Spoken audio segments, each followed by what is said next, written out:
Salom do'stlar, endi keyingi videoni o'zingiz tanlashingiz mumkin ovoz berish orqali. Buning uchun Instagram sahifamizga obuna bo'ling.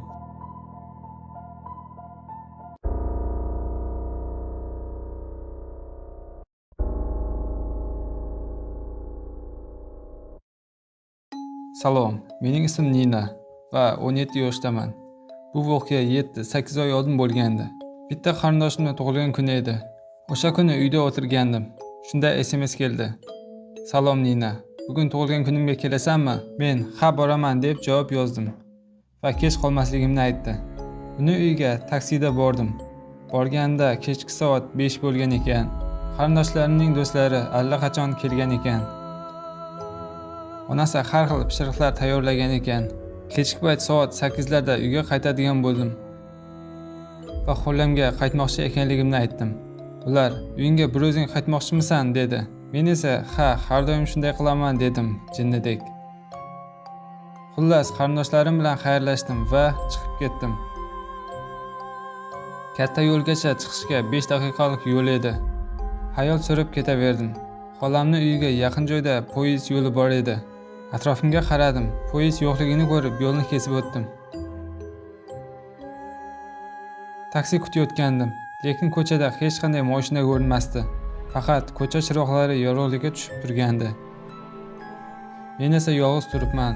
Shunda xolamdan SMS keldi. "Yaxshimisan?" "Ha, yaxshiman" deb javob berdim. Shunda "Shh" degan ovoz eshitildi. Endi qo'rqa boshladim. Yarim soatdan keyin xolamning uyiga qaytib boradigan bo'ldim. Poyezd yo'lini kesib o'tayotgandim. Katta tezlikda poyezdning kelayotganini ko'rdim. Baqirib yubordim va tezda sakradim.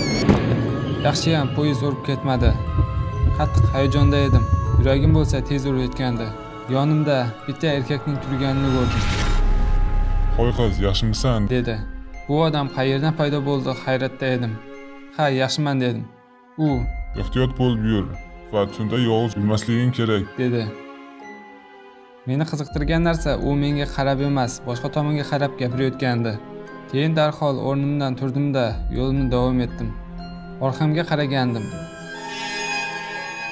va dahshatga tushdim. Haligi odamning yuzi yo'q edi. Ko'zlari qizil va juda qo'rqinchli edi. Men qotib qolgandim. Baqirib yubordim va yugura boshladim. Xolamga borib, ko'rgan narsalarimning barchasini gapirib berdim. Ular ham hayratda edi. Yig'lab yuboray deyotgandim. Keyin xolam ota-onamga qo'ng'iroq qilishdilar va ertasi kuni meni olib ketishdi. Ularga bu voqeani aytganimda 5 kun oldin bitta odamni poyezd urib ketgani haqida aytib berdi. O'sha odam bo'lsa kerak. Men o'shanda deyarli poyezd urgan odamni ko'rgan ekanman.